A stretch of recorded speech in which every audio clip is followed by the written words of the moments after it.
Atëherë, së pari falenderoj familjarët, miqt dhe shokët të cilët më janë gjendur pranë në këto ditë shumë të vështira. I falenderoj përzemërsisht. Gjykata dha vendimin që pritej, arrestimi im u shpalli paligjshëm sepse realisht ashtu ishte. Unë u shpreha edhe në gjykatë, unë nuk jam kriminal. Unë isha aty në mbrojtje të interesit të komunitetit, në mbrojtje të një kauze që ne e kemi menduar si të drejtë dhe e mendojmë si të drejtë. Nuk ishte qëllimi im as si që të dhunoja dikë për shkak të detyrës. Ky ishte një vendim thellësisht i padrejtë. Kështu që kam edhe një falënderim për gjykatësin i cili mori një vendim të drejtë në raport me mua. Falënderim edhe për banorët të cilët ishin pranë meje ose u gjendën pranë meje në këto ditë shumë të vështira, dolën protestuan sepse e kuptuan që ne po protestonim jo për diçka, jo për të marrë diçka në këmbim, po thjesht sepse atje cënoheshin interesat tona. Ishim të prekur drejt për së drejti, ndaj ne duhej që ta mbronim interesin ton me argumenta dhe me fakte, ashtu siç edhe ju ishit prezent. Kështu që si kanë qenë këto 3 ditë për ty? Me thënë drejtën, sinqerisht ishin shumë të vështira. Unë nuk e prisja kurrë që do isha i burgosur, që do përjetoja atë tmerr që përjetova. Sigurisht, kam një falënderim edhe për rojet, edhe për punonjësit e komisariatit, të cilët janë treguar shumë dashamirës ndaj meje. Sinqerisht i falenderoj me gjithë zemër, të gjithë kanë qenë shumë të mirë, por që paraburgimi është paraburgim, nuk është faji rojeve për këtë pjesë. Kështu që ishin ditë realisht të vështira për mua, sinqerisht. Ishte një tronditje psikologjike në momentin e parë, por që u qetësova pasi fola me avokatin se ne kishim të drejtë. Dhe unë thjesht duhet prisja. Shoqëria civile, nga personalitet të ndryshëm apo nga individ në Progredes u konsiderua arrestim politik. Ju do të vazhdoni arrestimi i cili në fakt synonte të tremte, do të vazhdoni që të mbroni drejtat e komunitetit. Unë personalisht jam me këtë ide që politika nuk mund të bëhet me mjete jo politike. Ne jemi për të drejtën dhe do ta mbrojmë të drejtën. Edhe është shumë e padrejtë, madje është e pandershme për mua që dikush të përdor mjete jo politike për të goditur kundërshtarin. Kjo është e papranueshme. Në qoftë se jemi në politikë, le të bëjmë politikë me argumenta, me fakte, me atë që është e drejtë. Dhe për atë që është e drejtë ne do vazhdojmë të luftojmë, sepse atje bëhet fjalë për jetën e banorëve. Sigurisht me mjete ligjore. Ne nuk kemi ndërmend të dhunojmë askënd. Nuk është ky qëllimi jonë, se ne nuk jemi njerëz të dhunës, ne jemi njerëz që njohim forcën e argumentit. Por përdorimi i mjeteve jo politike për të goditur kundërshtarin është shumë e padrejtë, është e poshtër për mua.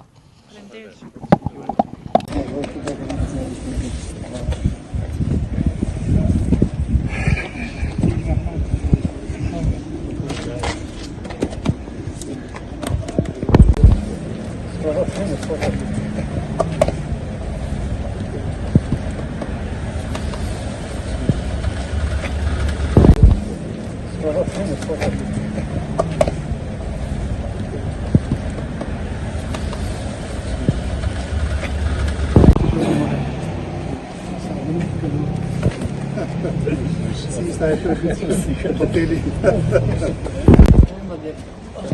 Nu tam să domnul să ga direct au putut. Zău, pe masă. Da. Mă fac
Atëherë sapo ka përfunduar seanca gjyqësore për vlerësimin e masë sigurimit, për vlerësimin e arrestimit dhe masë sigurimit në ngarkim të shtetasit Keri Muçllari.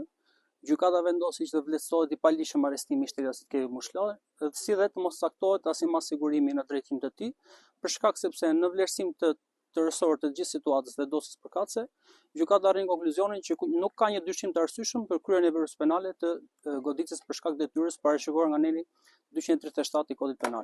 Çfarë ka kërkuar organi akuzës dhe cili ka qenë qëndrimi juaj? Organi akuzës kërkoi që të vlerësojë si i lishëm arrestimin në flagrancë, si dhe të saktojë masa e sigurimit detyrim për të paraqitur në policinë gjyqësore. Qëndrimi jonë ishte që të vlerësojë pa lishëm arrestimin për shkak sepse nuk kishim në kushtet e goditjes për shkak detyrës për dy elementë. Së pari nuk kemi goditje, ka patur një shtyrje të përbashkët me personin tjetër të përfshirë në konflikt, dhe së dyti kjo nuk lidhej me detyrën, por lidhej për faktin që ka patur një shtyrje së pari nga personi tjetër dhe më pas ka reaguar instinktivisht shtetasit Keri Muçllari. Dhe ky qëndrim me sa duket e bindi dhe gjykatën, i shoqëruar dhe me pamjet filmike. Fatmirësisht ngjarja përkatëse ishte e filmuar nga shumë media, kishte kamera nga pozicione ndryshme dhe me sa duket dhe gjykata ka arritur në konkluzion e bindur nga të gjitha këto situata. Si ishte gjendja emocionale e Kerit në momentet e fillimisht ishte i ngarkuar dhe qëndrimi që mbajti në gjykatë ishte që tha që unë nuk jam kriminal, unë kam mbrojtur një qëndrim të cilin e besoj, pra kam qenë në ndihmë të banorëve dhe kam patur kërkoj falje për përdorimin e një fyerje nga ana e tij në drejtim të këshilltarëve, por deri këtu nuk është se ka shkuar për të përdorur element dhune, përveç momentit ku është gjendur në një shtyrje dhe instinktivisht ka reaguar edhe indikuar emocionalisht, sepse do ta kuptojmë situatën që ka qenë në momentin që ka qenë i ngarkuar për shkak të gjithë situatës që është krijuar. Sa i përket ndalimit kreditor, do të ndërmerrni masa për kompensim të dëmit? Do vlerësojmë situatën në vazhdim. Absolutisht kjo mund të jetë një situatë për ta vlerësuar, por do ta vlerësojmë në vazhdim në tërësi situatën. Kjo do thotë se çështja është pushuar? Jo, nuk do thotë që çështja është pushuar. Të drejtën ligjore e ka organi akuzës të vazhdojë të kryejë hetime në lidhje me këtë rast, por deri në këtë moment procedural ky është qëndrimi i gjykatës. Secila prej palëve, pra dhe prokuroria dhe ne mund t'i bëjmë ankim vendimit të gjykatës, ne nuk do t'i bëjmë ankim sepse gjykata pranoi qëndrimin ton, ndërkohë që organi akuzës ka drejt i bëjë ankim dhe ta vlerësojë një gjykatë më e lartë nëse është i drejtë ose jo vendimi i gjykatës së shkallës së parë.